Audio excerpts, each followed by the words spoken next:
So, hello, folks. Very good morning, good afternoon, as well as good evening to whomever is watching a different time period. I welcome you all to this center session regarding top interview questions. Okay, which are basically been asked in every interview. Okay, whether you are from which level, I mean to say whatever level you belongs to, whether it is a student level or it's a professional level or with more than 5 to 6 years of experience, still you need to have a grasp, right?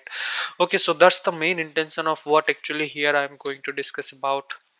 Okay, so without making any delay, let us move towards the questions. So one of the questions which basically been asked is, can you explain what a firewall is and how actually it works? So what a firewall is and how actually it works is uh, based upon the analysis which are being done, based upon the top books which I have been preferred. So based upon that, I have done that, and I actually formulated the answer.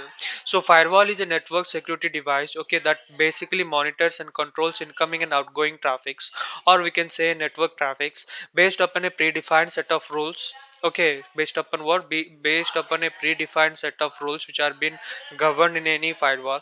Okay, so incoming as well as outgoing traffic it usually monitors. Okay, that's actually a firewall is. Then after how actually it works, so it acts as a barrier, okay, between a trusted internal network and untrusted external network. Okay, so that makes the difference. Okay, it acts as a what, it acts as a barrier between a internal network and untrusted external network, preventing unauthorized access and potential threat from basically reaching the network. That's actually the rule is been defined for firewall. Then after we'll be going to discuss about encryption and as well as symmetric encryption and asymmetric kind of encryption. Basically there are two kinds of encryption method which is basically been used in every cybersecurity affairs. So those are symmetric encryption as well as asymmetric kind of encryption. So symmetric encryption uses a single key for both encryption as well as decryption. Okay, here it is also I have written that uh, symmetric encryption basically uses what basically uses a single key. Okay, single key for encryption as well as decryption.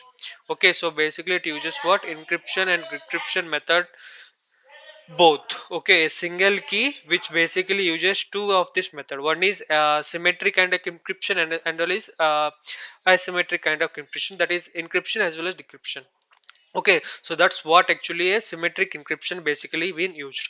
Then after asymmetric encryption basically uses only you can see uh, it uses encryption is more secure but slower due to complex mathematical operation, while asymmetric encryption uses a pair of key. Okay, so here asymmetric encryption basically uses a pair of key. Those are what, public as well as private. Okay, so public key as well as private key they are been used in asymmetric kind of encryption. While when we discuss about the availability and complexity as well as the operational values, then definitely we can say symmetric is much more faster than asymmetric kind of encryption, because symmetric uses, as we know, symmetric uses only one single key, wherever asymmetric uses pair of key. So then after we'll be discussing about DDoS attack. So distributed denial of service attack. So distributed denial of service attack basically involves overwhelming a target within a flooded with a flood of networks from multiple sources. Okay, from what, from multiple sources, making system unavailable.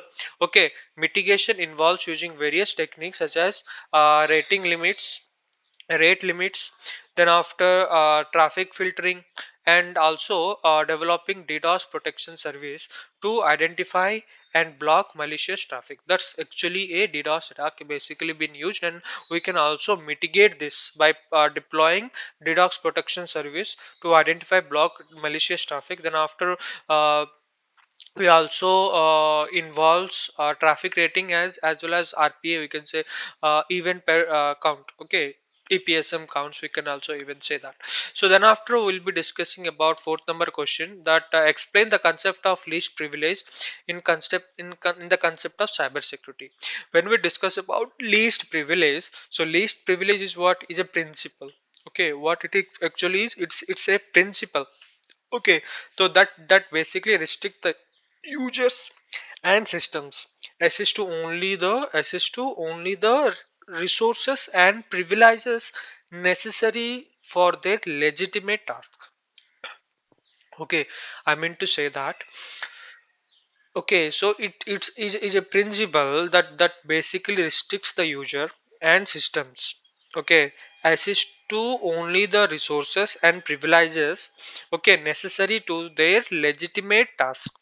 And also it is also written that it minimizes the potential impact.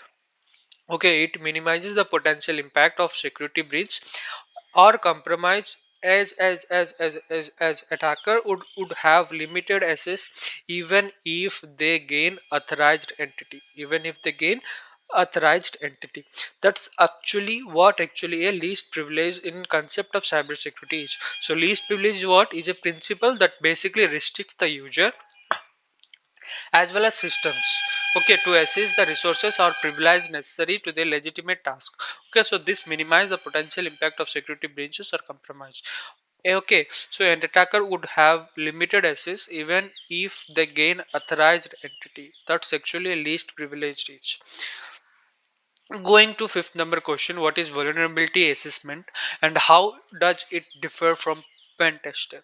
So vulnerability assessment is just, we can say, like a vulnerability assessment is identifying or identifies security weaknesses. Okay, so weakness in the security, whenever a doctor identify weakness in our body, in the similar way in cyber security vulnerability assessment touch. Okay, so it identifies the weak of or weak point or security weakness in a systems, or we can say network or application, or usually through a automated scans. Okay, through an automated scans. Okay, a penetration test on other hand involves attempting to exploit identity vulnerability, okay, assess the actual impact of the attack.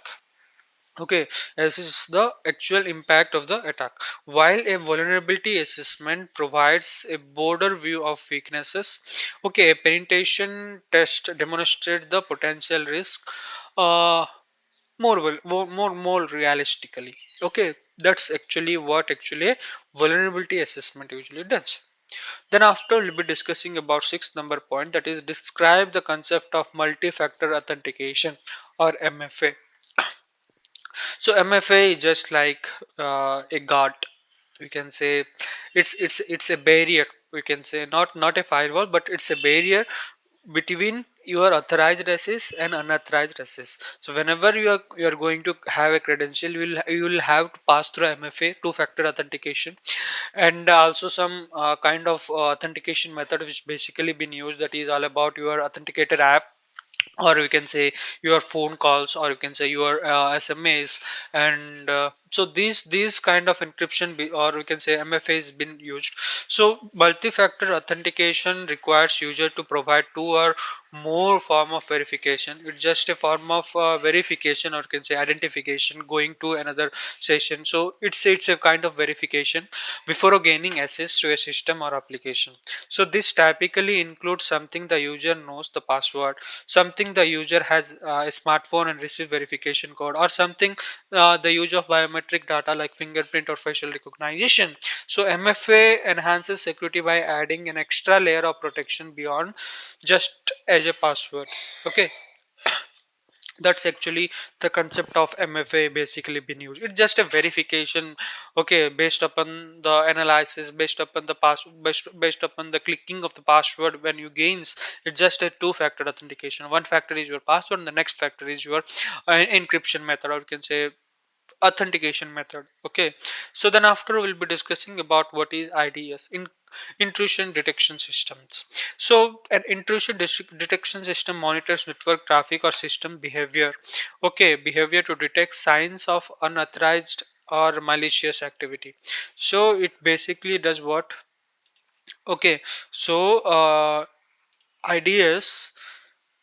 Okay, IDS basically monitors the network traffic or system behavior. Okay, and detects, or we can say to detect signs of authorized, or we can say to detect signs of unauthorized or malicious activity.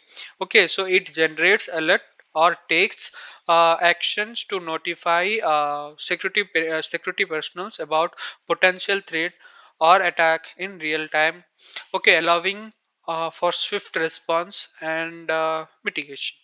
Okay, so that's actually a idea has basically been used for.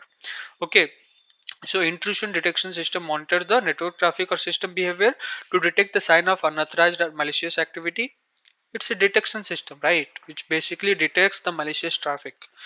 That is intrusion. Okay, detect the systems. It basically generates the alert and takes the actions to notify security personnel about the potential threat or attack which is going to happen. Then after we'll be discussing how do you respond to security incidents involving a data breach. Once a security incident happen and which basically involves leakage of the data, how actually you respond to that.